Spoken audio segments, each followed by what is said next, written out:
ओम तत्सत्।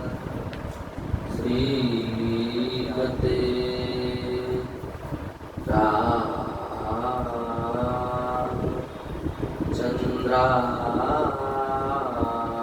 रामचंद्राय नमः। ओम नमः परमहंसास्वादित चरण कमल चिन्मकरंदाय भक्त जन मानस निवासाय श्री रामचंद्राय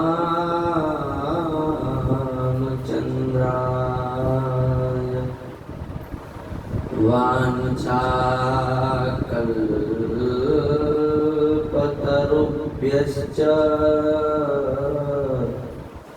कृपा सिन्धुभ्य एव च पतितानां पावनेभ्यो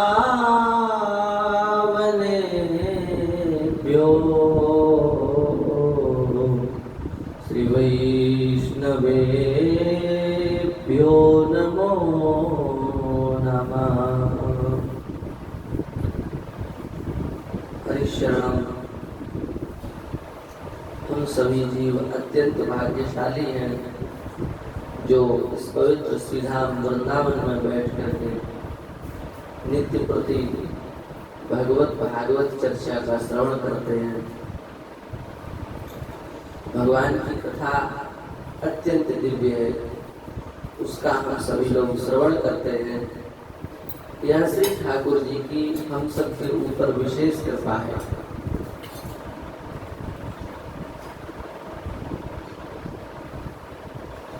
हम सब लोगों की समस्या क्या है? हम लोग अपनी कामनाओं की पूर्ति चाहते हैं, पर संसार में किसी में भी ऐसी सामर्थ्य नहीं है जो हमारी समस्त कामनाओं को पूर्ण कर सके। किसी में ऐसी सामर्थ्य नहीं है। कामनाओं की पूर्ति करने की सामर्थ्य संसार के किसी भी प्राणी में नहीं है। इसलिए कामनाओं की पूर्ति केवल भगवान का आश्रय लेने से संभव है।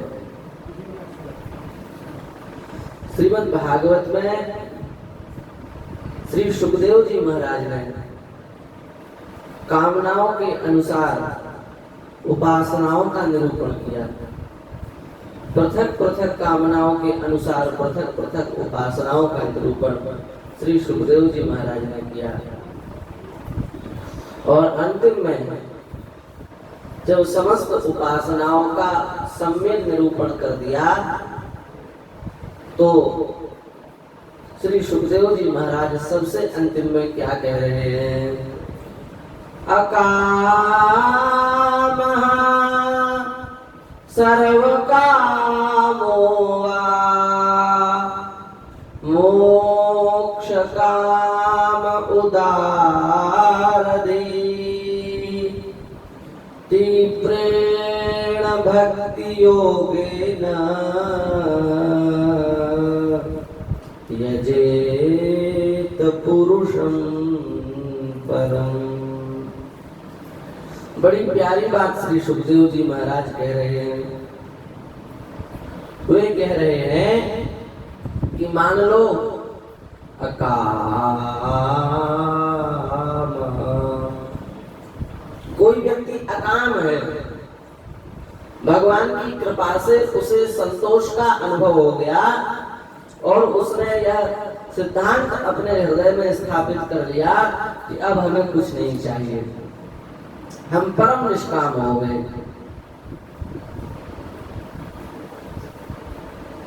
कोई मान लो सौभाग्यशाली ऐसा जीव हो,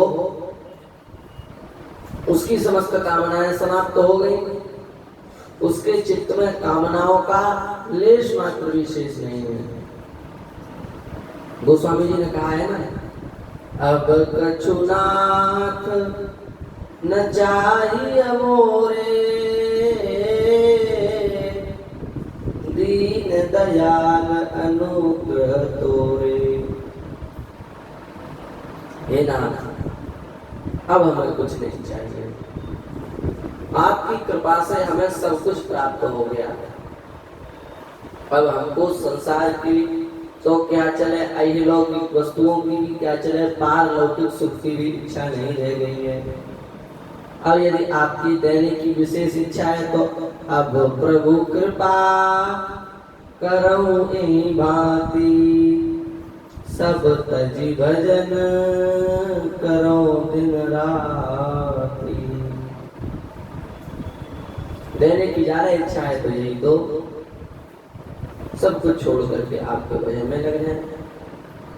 तो मान लो कोई ऐसा साधक है जो अकाम है, अकाम का तात्पर्य है जो निष्काम है, जिसको कुछ नहीं चाहिए।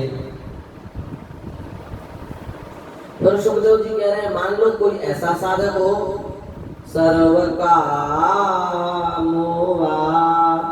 जो सब कुछ चाहता हो, धन भी चाहिए, मान प्रतिष्ठा भी चाहिए, यश भी चाहिए, संपत्ति भी चाहिए, वैभव भी चाहिए, सुख भी चाहिए, मोक्ष स्वर्ग भी चाहिए, इंद्र का सिंहासन भी चाहिए। सर्व कामोवा, कोई ऐसा साधक है, कोई ऐसा जीव है जिसको समस्त वस्तुओं की इच्छा है, ये लौकिक पारलौकिक भोग भोगने की इच्छा है। और तीसरी बात, मोक्ष काम उदार दई। मान लो कोई ऐसा व्यक्ति है जो मोक्ष की कामना करता हो, हमें मोक्ष चाहिए, संसार से चित्त में वैराग्य हो जाए और संसार से वैराग्य होकर के मोक्ष में संलग्न हो जाए। मोक्ष भी चार प्रकार के होते हैं, सालोक्य, साष्टी, सामीप्य, सायुज्य, कत्वमप्युत, ये सब मोक्ष चाहते हैं। तो तीन श्रेणियां बना दी। पहली श्रेणी निष्काम की, जो कुछ नहीं चाहता। दूसरी श्रेणी सर्वकाम की, जो सब कुछ चाहता हो। और तीसरी श्रेणी मोक्ष काम की, जो मोक्ष की कामना करता हो। उसे क्या करना चाहिए? तीनों की मार्ग, साधक भले ही अलग अलग है। अकाम साधक की श्रेणी अलग है, निष्काम साधक की श्रेणी अलग है, सर्वकाम साधक की श्रेणी भी अलग है और मोक्षकाम साधक की श्रेणी भी अलग है। पर श्रेणी अलग अलग होने से कोई विशेष अंतर आने वाला नहीं है, मार्ग सबका एक है। क्या? तीव्रेण भक्ति योगेन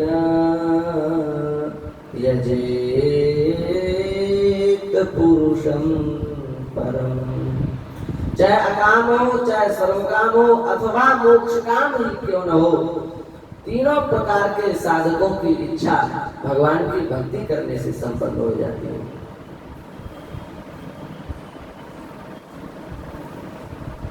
अकाम की भी इच्छा तीव्रेण भक्ति योगेन संपन्न हो जाती है, सर्वकाम की भी इच्छा तीव्रेण भक्ति योगेन संपन्न हो जाती है। देखो, प्रहलाद जी परम निष्काम भक्त हैं। भगवान ने उनसे कहा कुछ मांग लो, तो प्रहलाद जी ने कहा यस्त आशीष आशास्ते न सभृत्या सवैवणि। भजन करने पर उसके बदले जो कुछ मांगना चाहता हो वो तो बेकार है, उसकी साधना व्यर्थ है, वो तो बनिया के समान है, व्यापारी के समान है। तो प्रहलाद जी परम निष्काम भक्त हैं। तो निष्काम भक्त की भी मनोकामना पूर्ण हुई कि नहीं हुई? परम निष्काम हो गए, परम अकाम हो गए। और ध्रुव जी महाराज राज्य सिंहासन चाहते थे, तो सर्वकाम एक प्रकार से सर्वकाम की श्रेणी में आ गए, तो उनकी सभी मनोरथ पूर्ण हो गए कि नहीं हो गए? भगवान ने विचार किया कि कोई जीव सकामता को लेकर के भजन करे, साधन करे, भक्ति करे, और भक्ति करने के बाद निष्काम हो जाए, तो सकाम व्यक्ति विचार करेगा कि भजन करके हम तो निष्काम हो जाएंगे, तो भजन से वंचित हो जाएगा वो। इसलिए सर्वकाम क्यों न हो, उसकी समस्त कामनाएं पूर्ण हो जाएंगी। मोक्ष काम उदार दे, अथवा मोक्ष चाहने वाला साधक खट्वांग मोक्ष चाहते थे, परमात्मा तत्व की प्राप्ति चाहते थे। 48 मिनट में 2 घड़ी में परमात्मा तत्व को उन्होंने प्राप्त कर लिया। तो तीनों प्रकार के साधक इतिहास में देखे गए हैं। अकाम भी देखे गए, सर्वकाम भी देखे गए, मोक्ष काम भी देखे गए। तीनों प्रकार के साधकों की इच्छाओं की पूर्ति केवल भगवान की भक्ति से संभव हो सकती है। अब आज समाज में, देश में, विश्व में जो ये संकट है, कामनाओं की पूर्ति नहीं हो रही है, यह संकट भगवान की भक्ति से सर्वथा समाप्त हो सकता है। इसलिए हमको यदि अपनी इच्छाओं को पूर्ण करना हो, अपनी समस्त कामनाओं की पूर्ति करनी हो, तो हमें सर्वतोभावेन श्री ठाकुर जी की उपासना करनी चाहिए। क्योंकि भगवान के जैसा देने वाला और कोई संसार में दूसरा नहीं है। गुरु जी महाराज को देखो, 36,000 वर्ष तक राज्य दिया और अविचल ध्रुव पद प्रदान किया। ध्रुव पदम पिया तो यत् कृपा तो ध्रुवोयम। गुरु जी को अविचल ध्रुव पद की प्राप्ति हो गई। ऐसा दानी भगवान के अलावा, भगवान के अतिरिक्त और कौन है?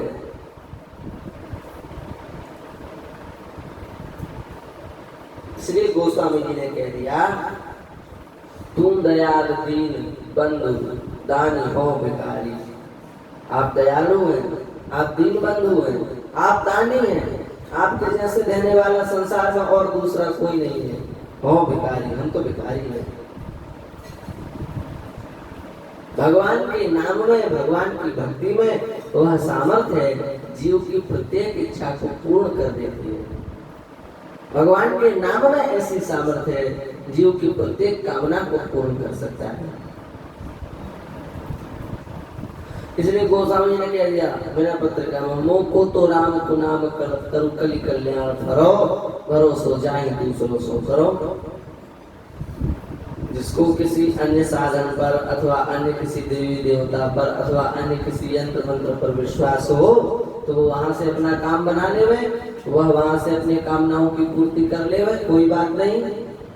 मोको तो राम को नाम कल्प तरु कलि कल्याण करो।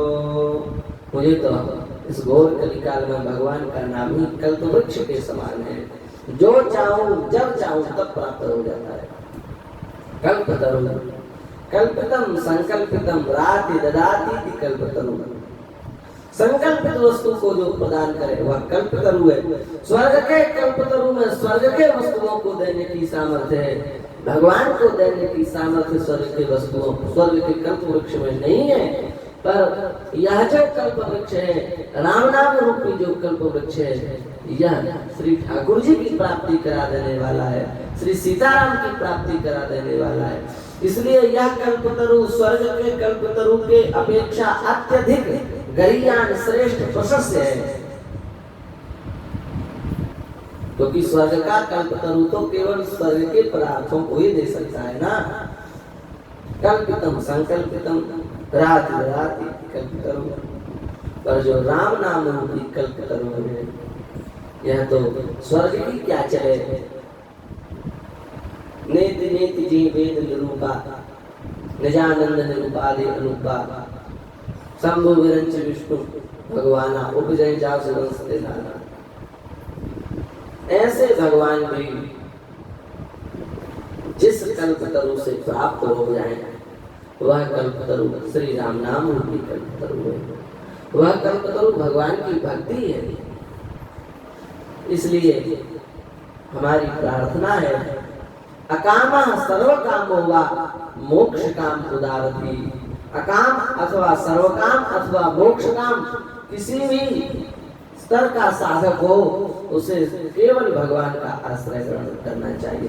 अनन्या अन्याश्रिता भक्ति बाधिता हो जाती है, इसलिए भक्ति अनन्य होनी चाहिए। अन्य का आश्रय भक्ति में बाधक है। अनन्य भक्ति, एक इष्ट भक्ति यदि हमारी रहेगी तो अवश्य ही हमारे समस्त कामनाओं की पूर्ति हो जाएगी। अयलौकिक कामनाओं की पूर्ति हो जाएगी, पारलौकिक कामनाओं की पूर्ति हो जाएगी। और कहाँ तक कहें, अखिल कोटि ब्रह्मांड नायक परात्पर परब्रह्म परमेश्वर सच्चिदानंद घन श्री कृष्ण की भी प्राप्ति भगवान का आश्रय लेने से, भक्ति का आश्रय लेने से, नाम का आश्रय लेने से हो जाएगी। अतएव हम सबको सर्वतो भावे केवल श्री सच्चिदानंद घन स्वरूप श्री ठाकुर जी का आश्रय लेना चाहिए। इसी भावना के साथ श्री ठाकुर जी के चरणों में बारंबार प्रणाम निवेदित करते हुए हम अपनी वाणी को विराम देते हैं। श्री वृंदावन बिहारी लाल